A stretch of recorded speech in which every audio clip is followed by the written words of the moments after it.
All right, we got a special guest, Neal, here today. I asked him to share a little bio, so this is what he shared with me.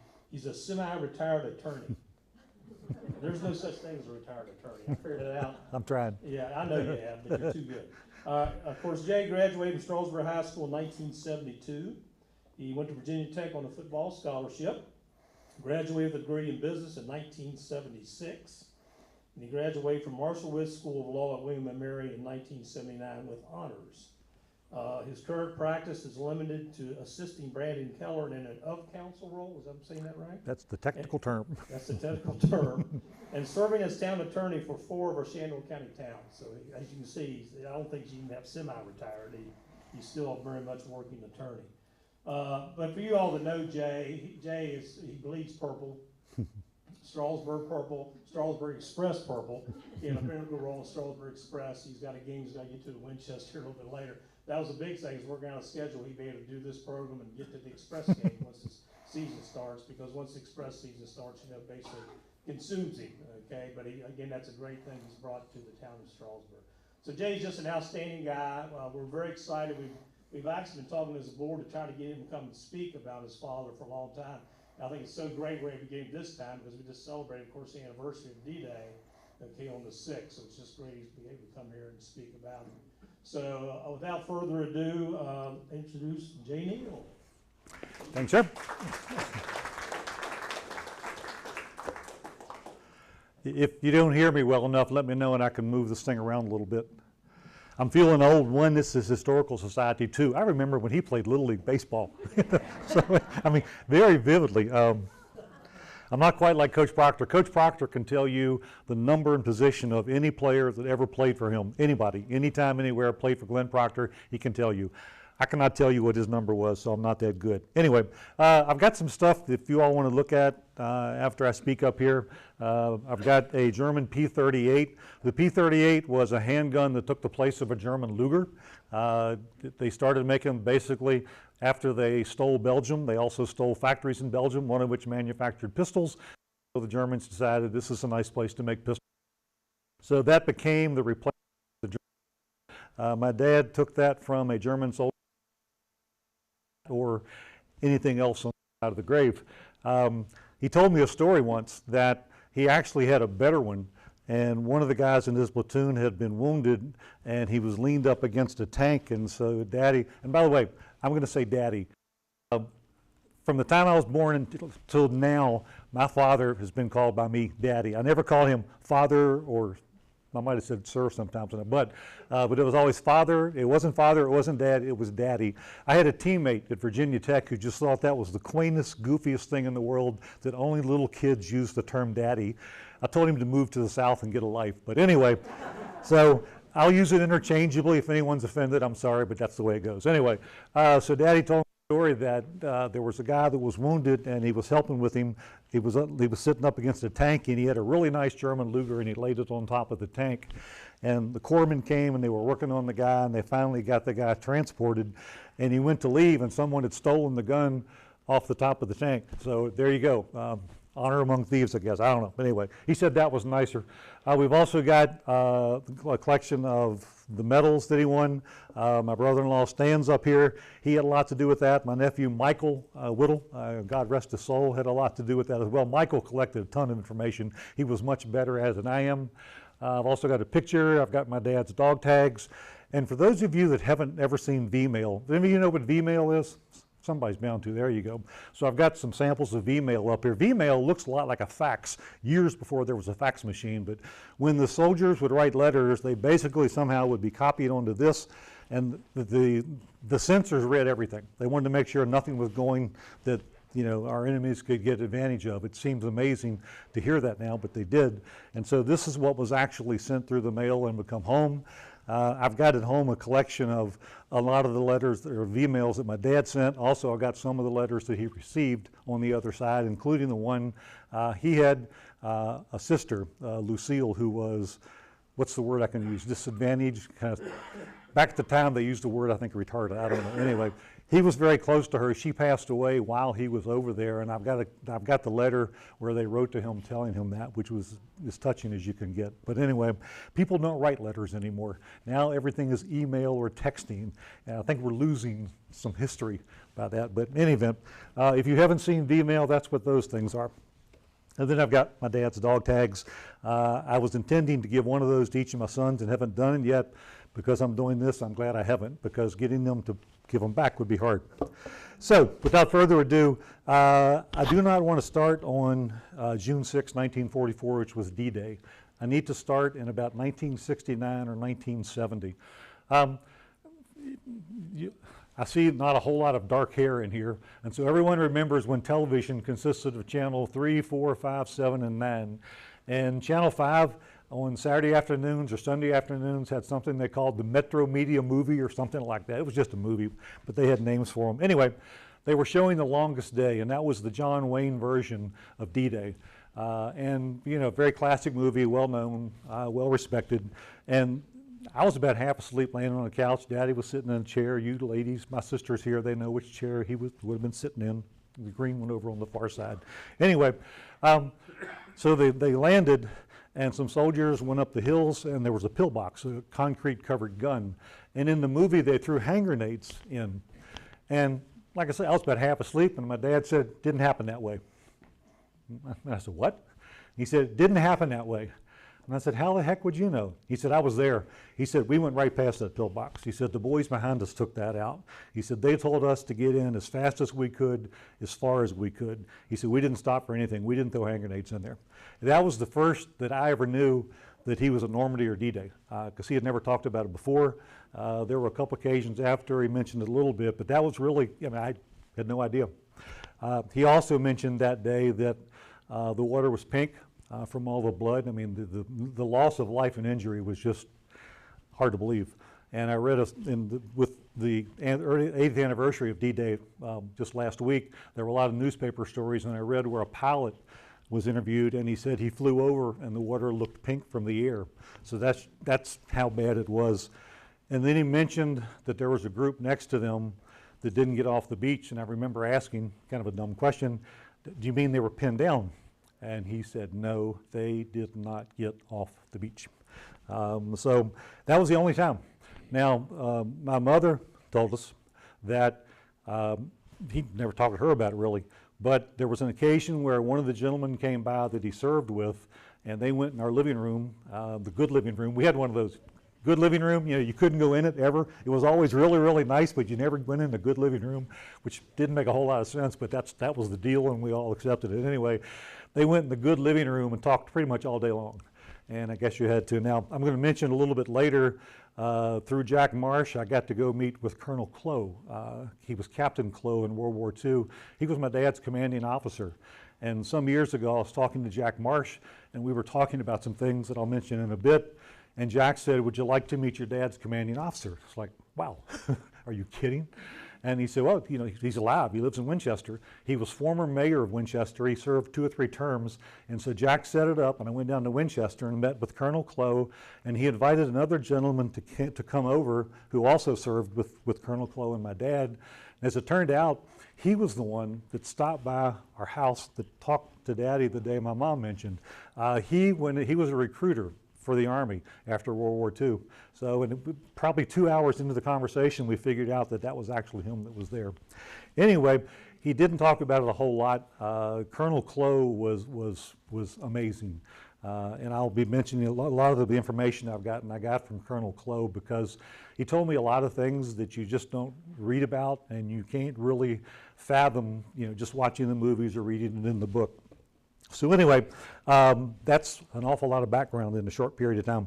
So my dad served in the 29th Division, 116th Infantry. The 29th Division was soldiers from Baltimore to Roanoke, and it was formed in 1917, and this will seem kind of interesting too. The colors were officially blue and gray. In fact, it was called the Blue and Gray Group, Blue and, say that 5 times fast, Blue and Gray Group. The reason they did that was they were afraid there was still animosity left over from the Civil War. That's how far back it goes. And so that's why they use the blue and the gray. If you see the symbol of the 29th Division, it looks kind of like an S with blue on one side, gray on the other.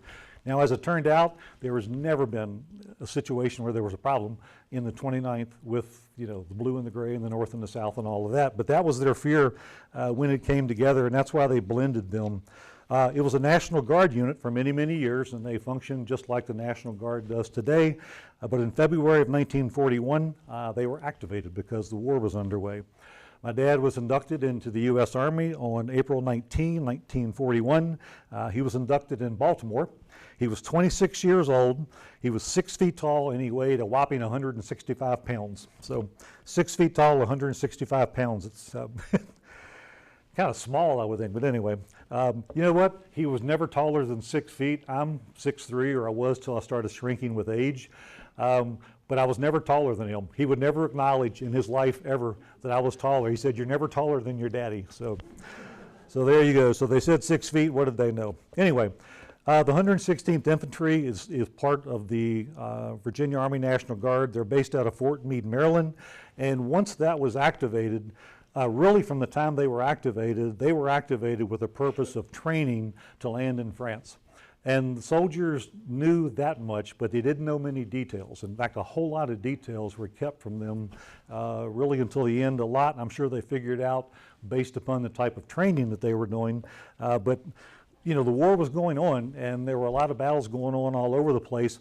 But that group was kept intact, and they were training for an amphibious landing in France. And that's all they did for almost 3 years.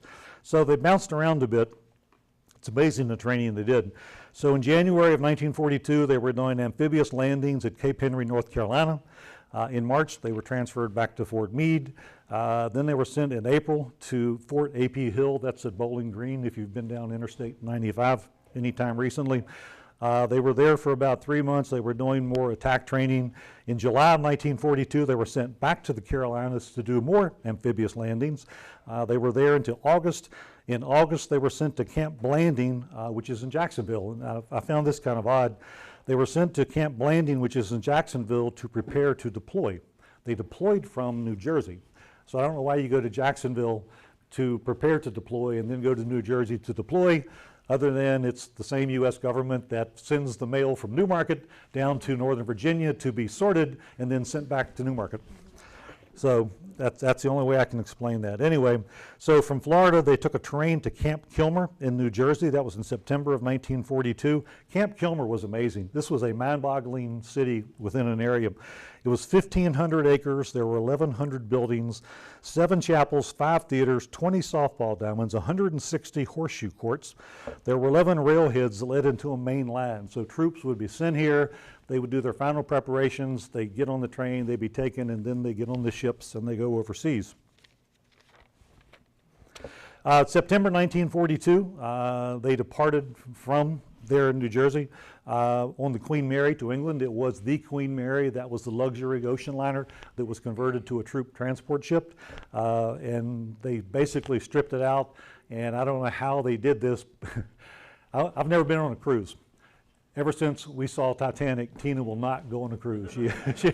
She absolutely will not. It's kind of fun. This has nothing to do with what I'm talking about, but we enjoyed it. My sons were young when we saw Titanic, and we were coming out, and we were talking about how realistic the movie was. And somebody mentioned, you know, all the bodies in the water, and Tina said, "Yeah," I'm talking to my son Matt. Picking on him. She said, "Yeah, they saved up all the dead bodies in New York for a week and put them in there." So he goes, "Really?" So they didn't do that. Anyway, so they departed for England on the Queen Mary. They had 15,000 troops on that thing. You know, that is packed in, and all they had to do was play cards and talk and eat and do whatever they were going to do. And they were 800 crewmen. Now the Queen Mary, as ships go, was very, very fast. From the time it left America, going over to really went to Scotland. For most of that trip, it did not have an escort, which is amazing. But the reason it didn't have an escort was none of the German ships could catch it. In fact, Hitler put a bounty out on the Queen Mary. The bounty he offered was $250,000 to the captain of any ship in the German Navy that would sink the Queen Mary. Now, I did the math. I cheated. I used the internet. In current dollars, that would be $4.8 million that was offered to the captain of the Nazi ship that sank the Queen Mary. It never happened. They were never able to do it. So the Queen Mary was trucking across the Atlantic. When it got relatively close to Europe, at that time it would have an escort, and they would start following what most of you would recognize as a zigzag pattern.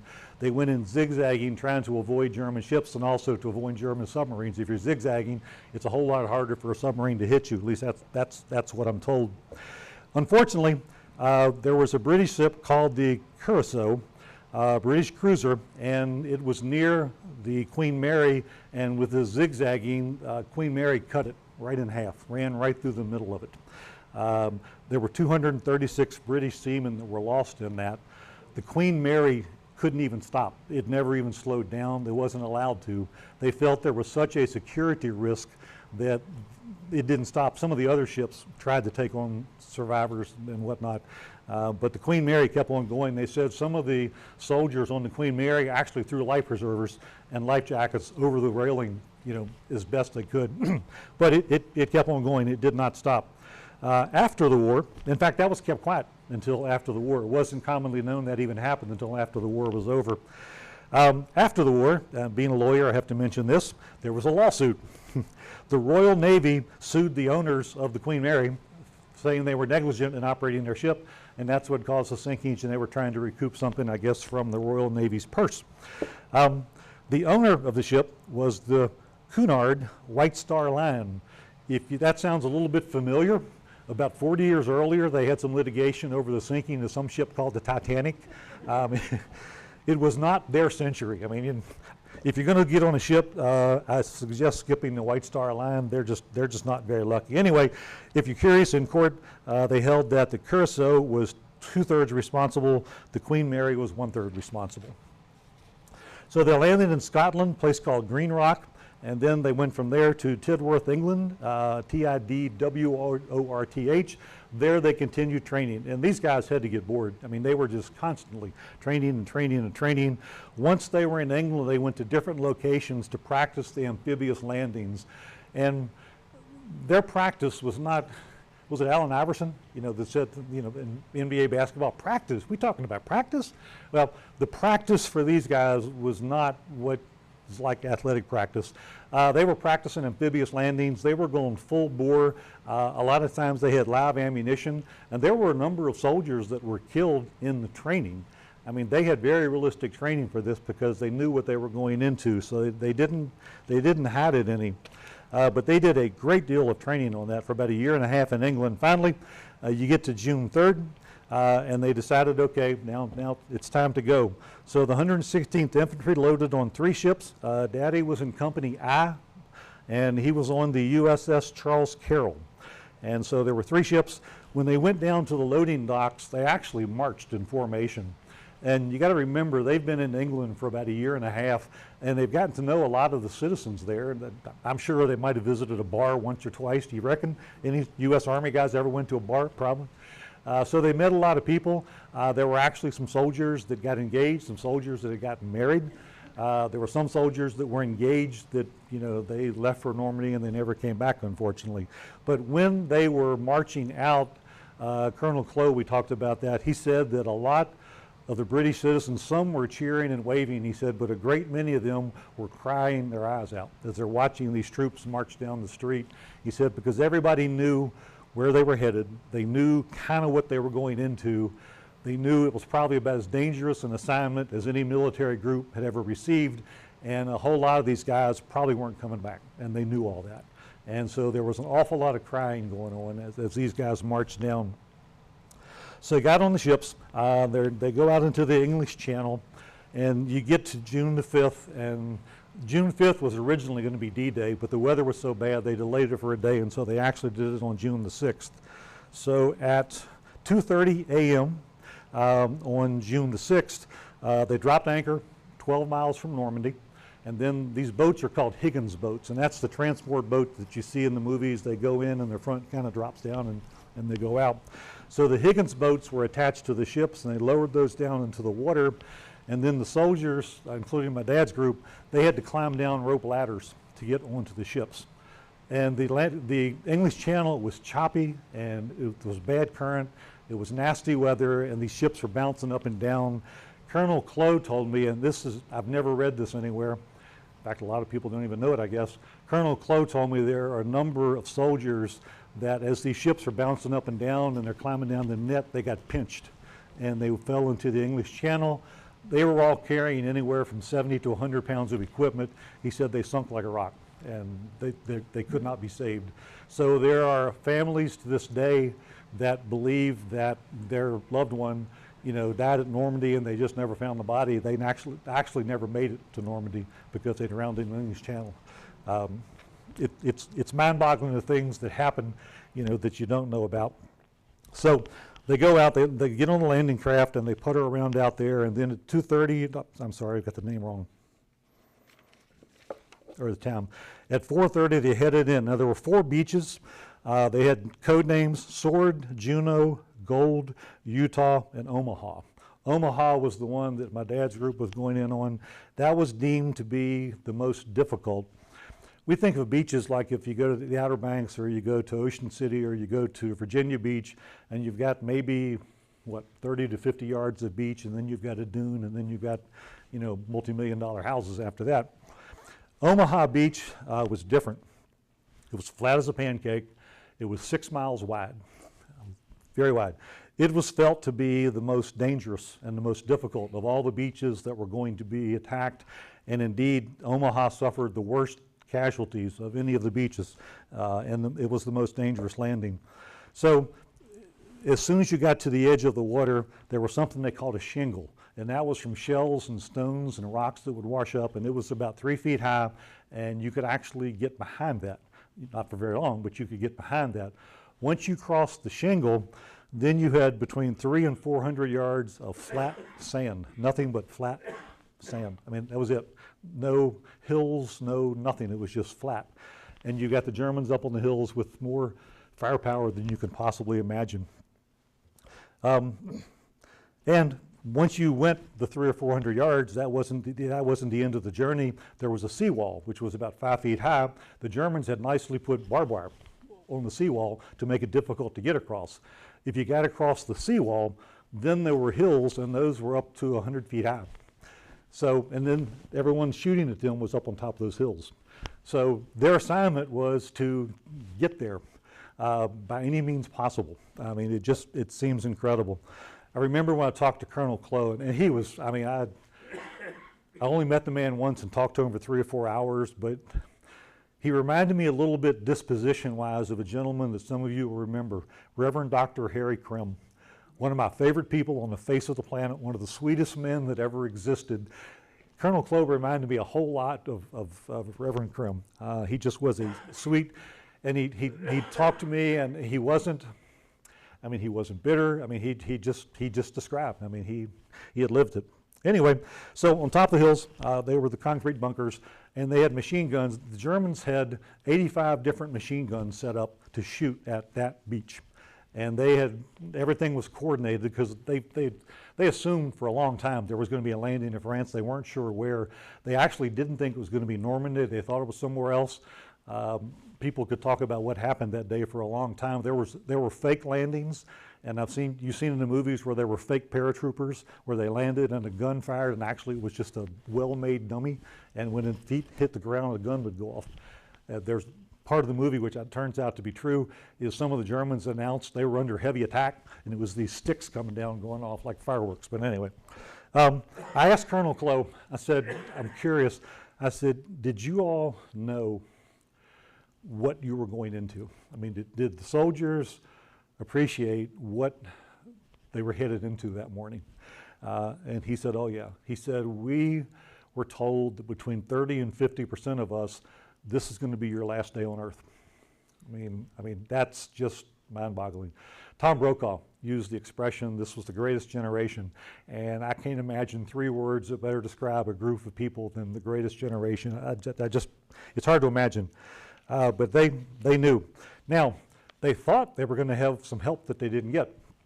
There were 2,200 planes from Great Britain, Canada, U.S., bombers, and they were supposed to bomb the beach. They were supposed to bomb the heck out of the beach. And the soldiers coming in were told there'll be all kinds of craters where they bomb the beach. And so when you're getting shot at from all these guys up on the hills, you can jump into craters. Well, with the bad weather and the cloudiness, the bombers couldn't hit the beach. In fact, they missed the beach. So all the bombs got dropped inland. When they came in and saw the beach, expecting it to look like the face of Mars or the planet or the moon, it was flat as a pancake. There were no craters. The other thing that came up after the war was that the people that designed the bombs, they're fuses and timers, and you can set those to detonate to where the blast goes more down than up or sideways. You can actually, they could modify that. So the people that were designing the bombs that were actually dropped designed those. They thought, you know what? If there are a bunch of craters, our equipment can't go across that beach. So they set the bombs to where it wouldn't make a crater. All of the explosion was at ground level or above ground or sideways as opposed to down. You think somebody would have talked about that a little bit beforehand? Up, getting dry. But they didn't. Anyway, so the bombs were dropped inland. There was a German commander interviewed after the war, and he said that he was in charge of one of the concrete bunkers up there, and he said that he didn't suffer a single casualty from our bombing because the Germans had prepared for months and months and months. They had concrete bunkers, and most of the German soldiers were down in the bunkers, so the bombing didn't accomplish a whole lot. And now Colonel Clow told me that all the landing craft had pictures, or at least the lead craft. They went in kind of in a V shape, and the lead craft had a picture. We had spies that had taken pictures of every inch of that beach. It'd be a great story to find out how they did that, but they did.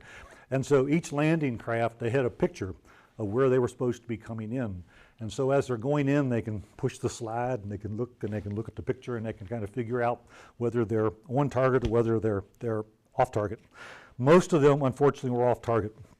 The Company A from Bedford was the only one that really came in that was supposed to. Company I, the one my dad was in, they actually came in 1,000 yards off target, which for me, for everyone, for us, it's a good thing because if they'd been on target, as near as I can determine, they'd have been very close to Company A, which I'm going to talk about in a second. So, and when they're coming in, these things are bouncing up and down. These guys are seasick. The ones that were lucky were at the edge. They could throw up over the edge. Some of the boats were leaking and they had to take their helmets off and they had to bail. I mean, there's a term, I've got here. There's a term called FUBAR, F-U-B-A-R. It stands for, in most places, fouled up beyond all recognition. Now the military had another word for that F. I am not about to use that one here. But the word, if you saw the movie Saving Private Ryan, you hear them talking about FUBAR. So FUBAR officially is fouled up beyond all recognition. There's a slang version of that you might hear somewhere. Anyway, so they were sick as they could be. I mean, it was rough coming in. It was nasty. The currents were extremely strong, and that's why the boats, it wasn't a problem with the pilots of the boats. The problem was the current was so strong, it was pushing them where they didn't want them to go. And the timing of this was such. Part of the reason they landed when they landed was the phases of the moon. The tide versus when the high tide was going to be, because they had to time all that. If they hadn't landed on the 6th, they would have had to wait another month. And they had all these people loaded in ships and all this stuff going on, so it would have been problematic, but they went on in. So Company A landed where they were supposed to, unfortunately. Company A is sometimes referred to as the Bedford Boys. There's a book about it. There may be a movie about it. And what they experienced is beyond horrible.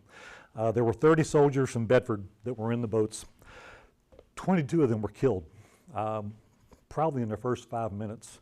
Colonel Clow told me that, and you have to imagine the firepower on the hills is mind-boggling. The concrete and the machine guns and every type of weapon up there was going to shoot down.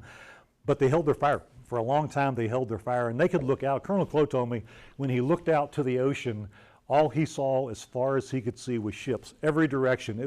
He said it was mind-boggling, just nothing but ships. So that's what the Germans saw. They didn't start firing right away, but they had apparently determined through radio contact that when a certain landing craft dropped the front, that's when they were going to open up. And it turned out that was Company A from Bedford. So when their lead craft dropped the front, the hills just opened up. I mean, mind-boggling. One of those Higgins boats had 30 soldiers in it, most from Bedford, some from someplace else. Not a single soldier survived. All 30 of them were killed. Colonel Close said most of them probably never would hit them. He said there was so much firepower coming down from the hills that they didn't have a chance.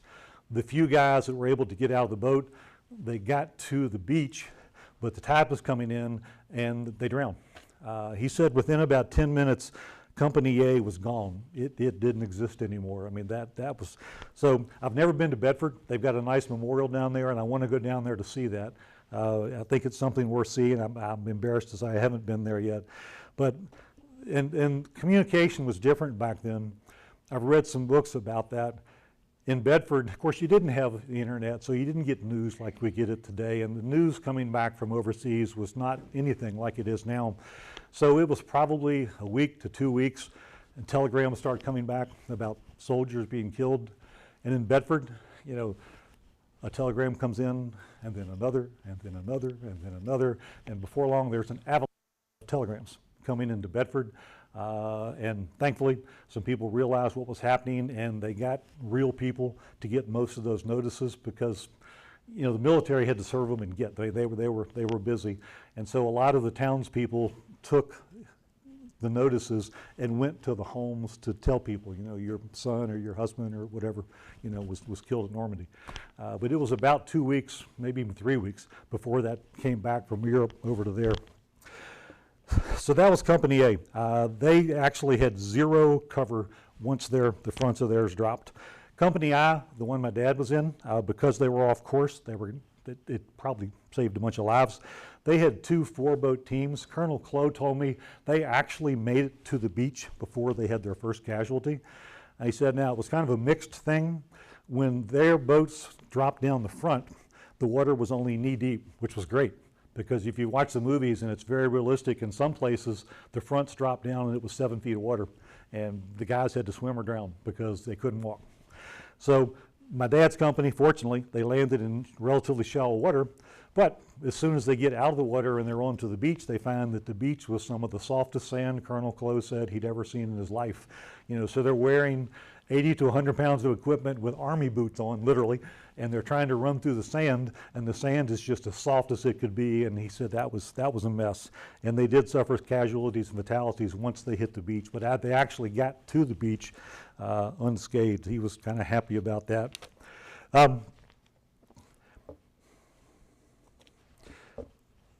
What they faced most, Colonel Close said that the Company I, they started taking fire about 100 yards out. Most of it was machine guns. He said it sounded like, you know, a constant rat-a-tat-tat hitting the front of their landing craft, the bullets bouncing off of them. And I asked him about the reaction of the soldiers to hearing that, and he said they oddly stayed calm. I mean, that would have scared me to death hearing all that. But he said that somehow they stayed calm. I didn't know whether it was because the journey was so bad they couldn't wait to get off of this boat. He said some of them even made the comment, I don't know what's waiting for us, but it can't be any worse than being out here in this boat. And so, you know, yes, be careful what you wish for. I did ask Colonel Clow about the movie Saving Private Ryan. I was curious. That most of you, I assume, have seen it. And I asked him if the movie was realistic, the opening scene. And his exact words were, oh yeah, Spielberg nailed it. He said that movie was absolutely accurate. He said the only thing missing was the smell, and I didn't ask what the smell was. But he said Spielberg, you know, that's exactly what it was. Now, fortunately for us, my dad made it through somehow. I remember after watching the movie Saving Private Ryan, my first thought leaving was, you know, how in the world was I ever born? You know, how in the world were my sisters ever born? Because, you know, by all rights, there's no way that he should have survived coming back. And in fact, we have 2 Paul Neals in this world named after my dad. He was wounded, even looking at the records, I can't tell whether he was wounded 6 times or 7 times. I guess when you're talking about numbers like that, it doesn't make a whole lot of difference. But anyway, he was wounded multiple times. And apparently, his parents, my grandparents and the family, felt it was only a matter of time before he was going to get killed. I mean, every time they turned around, he was wounded on June the 8th, June the 22nd, all 1944, twice on August 27th. That's when the Silver Star, which I'll talk about, September 15, October. He was wounded all those times, mostly shrapnel. I think a couple were bullets. Mostly it was shrapnel. When we buried my dad, he had shrapnel in his knees and his back because they couldn't get it all out. It was too dangerous to move it. So he carried some of that shrapnel with him to his grave. It was just nasty stuff. Daddy was a platoon sergeant, and somewhere along the way they changed the terminology to technical sergeant. Now, I never was in the Army. I was never in the military. It was interesting. That was about the time of the Vietnam War, and the draft was a big deal. And I remember talking about the draft, saying, and this was before I knew about him in Normandy, and I was saying, well, if I get drafted, I'm going to go. And he said in a few words, some I can't repeat here, ladies, my sisters can imagine those words. He said, no, he said, I will drive you to Canada if I have to. I said, no, I said, you served our country. I said, so if I get drafted, I'm going to serve our country. And I say argument's too strong. I mean, you don't argue with your father much. They tend to get the last word real quick. And I didn't have children. Now that I've got children, you know, almost everybody in this room, if you had a choice of you going through that or your child going through that, you would do it in a heartbeat. But you can't appreciate that until you've got kids. But Daddy was a platoon sergeant, also called a technical sergeant. And a lot of these movies from World War II and actually other conflicts, you'll have a platoon and there'll be a leader who is a West Point graduate or a graduate of officer training school or something like that. And then you have this salty sergeant that knows the ropes and knows what to do and how to do it. That was my dad. He was a platoon sergeant. The Silver Star incident, I only know what I read, the commendation which came from General Gerhardt. He never talked to us. I don't think he ever talked to any of my sisters. He never mentioned this to me at all. But the commendation read that he was the acting platoon leader because the platoon leader had been killed. And they were in a firefight, and one of the members of the platoon was wounded, and he was laying out in the open with machine gun shooting at him. And my dad crawled 50 yards with a machine gun shooting at him and brought the guy back to safety. He was wounded, but he stayed there and refused to be evacuated. And for that, he was later awarded the Silver Star. And that was the day that he was wounded twice. He was actually wounded before he crawled out and then wounded again, either on the way or when he got back. But he never mentioned that. I mean, he never mentioned that. I mean, how do you not mention that? I don't know, but I guess it's just, I guess you had to be there to understand it and to talk to people about things like that. So I get it. And I've met a number of veterans, and some can talk about things and some can't. For example, once Daddy told me, we were talking about PTSD, after the Vietnam War, and it was really a big issue. When he came back, and when he circulated back, you got to a point where based upon the time you were in, you could rotate back. And his time came where he could rotate back. And he said he debated it because he really, truly wanted to march into Berlin. After all he'd been through, I guess I get that, but he wanted to march into Berlin, but he also thought, you know what, I've pushed my luck pretty far with this wound thing, so maybe, so he came back, and they came back pretty much the same way they went over on the big ocean liner. Now, it took several days to get across, and all they did, I'm sure, was play cards and eat and sleep and nap or do whatever. Compare that with the experience of Jim Alamong. Jim was a close friend. And Jim was in Vietnam, and Jim knew the date that he was going to get out of Vietnam. He couldn't wait. Well, Jim is out literally in the jungle somewhere, and they came out to get him 2 days early or 3 days early, but he's out in the jungle somewhere. And so they take him back into Saigon. He takes a shower, puts on a clean uniform, packs his gear, gets on a plane, flies to Hawaii. From Hawaii, he goes to San Francisco. When he gets to San Francisco, there are a bunch of hippies with signs and screaming, baby killer, baby killer, baby killer. So compare the experience of my dad with those guys, where they had several days going across the Atlantic, which would have to be a whole lot better than what Jim went through, to Jim's experience getting to San Francisco, and you've just been in fire. Jim Alamong was in some mind-boggling stuff. I mean, he was in the thick of it. I mean, he did a lot of hand-to-hand, up close. I mean, it was awful. And then to go from there to San Francisco, literally just like that, I think I can understand why maybe the World War II, and there was a lot of PTSD with World War II, don't get me wrong, but I think maybe that might have helped the fact that that's how they came back as opposed to the planes getting them back.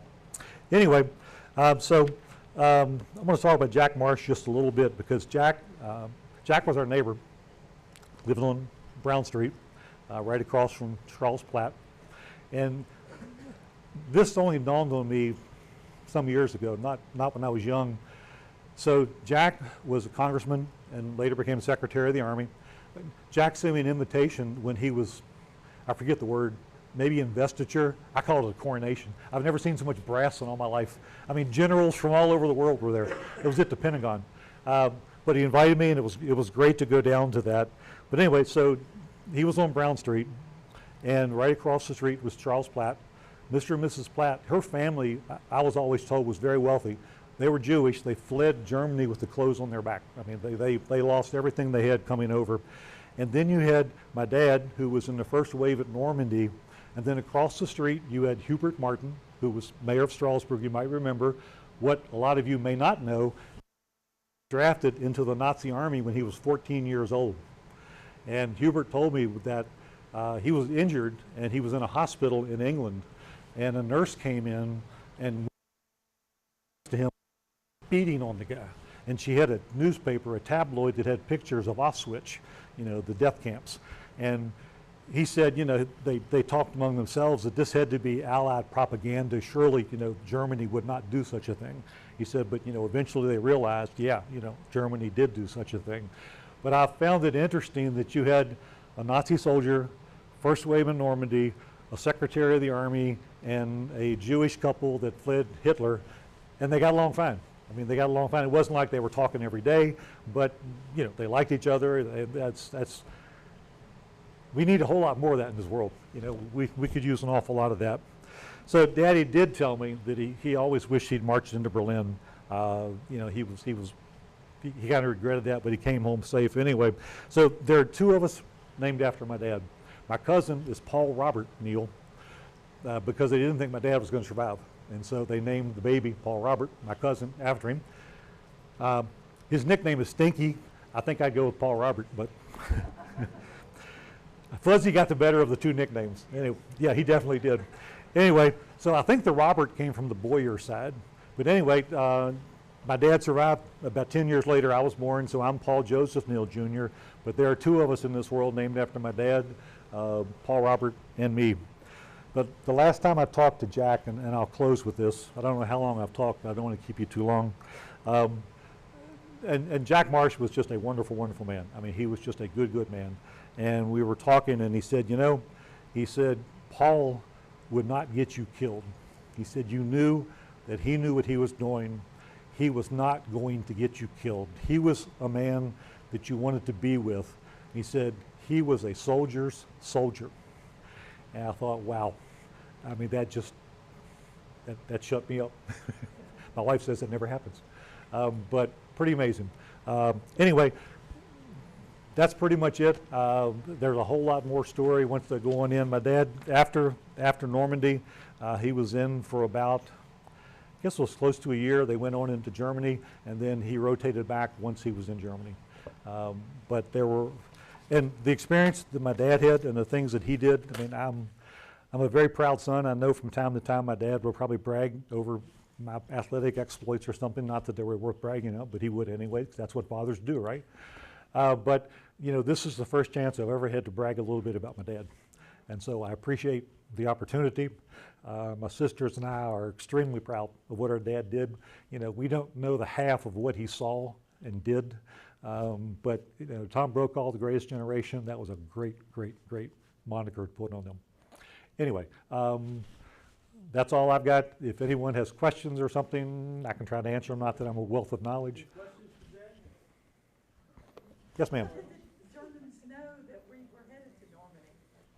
Well, they did. They had airplanes, of course, and they thought it was coming somewhere else because we did a feint. We actually did a small-scale invasion elsewhere, trying to get them to go there. There was a Panzer division that they were holding back, and it was going somewhere, and they were holding that back. And even after the attack started at Normandy, and Hitler was on vacation for the weekend, if I recall correctly. So when the contact came back that they're landing in Normandy, that wasn't believed at first. They felt, well, this is just a feint, and so they didn't send the Panzers. These Panzers apparently were some kind of nasty. They were just super fancy tanks that, you know, they were bad. And they didn't send them right away because they felt it was just a feint at Normandy. By the time they sent them, our troops had already gotten inland and come through. I guess there were 4,000 Americans killed on D-Day, and I think maybe Utah was 2,500. I mean, it's just a mind-boggling loss of life. It just was. I mean, there aren't words to describe their bravery. Yes, sir. There was a movie on recently about the British effort to convince the Germans that the invasion was going to be at Pas-de-Calais instead of Normandy. It was really interesting to see what they went through to convince the German high command that that was going to happen instead of Normandy. It was fascinating, the hijinks they were doing, trying to discover this. There's no way that the Germans didn't know about the buildup, because you had millions of soldiers in England. I mean, you couldn't miss them. And so they had to know about the buildup, and I'm sure they did. They just didn't know when they were coming. Nowadays, with spy satellites, it'd be impossible, because the satellites would see what was, you know, what was coming and going on. Yes, ma'am. Two things, Jay. What years were your dad a police chief here in Strasburg? He got out of the Army in 1945. I can only be approximate, and I know, and you all help me if I'm wrong. Debbie, you too. if you know better than me, tell me. I know when he got out, he came back, and for a while he worked at, what was the factory, the brick factory on Queen Street? What did they use that for initially? It was torn down partially now. It's a storage building. 2 doors up from Bill Stover's. The boat one. Nope, not that far down. The brick one. The big brick one. Next to duty. Something like that. He worked there for a bit, and then he became a police officer, and it wasn't long after he was a policeman, he was made chief, and then he was chief then until sometime in the 70s. And I would like for your sisters to stand up and we can applaud all of you for that. Ladies, Debbie, Aaron, Bobby.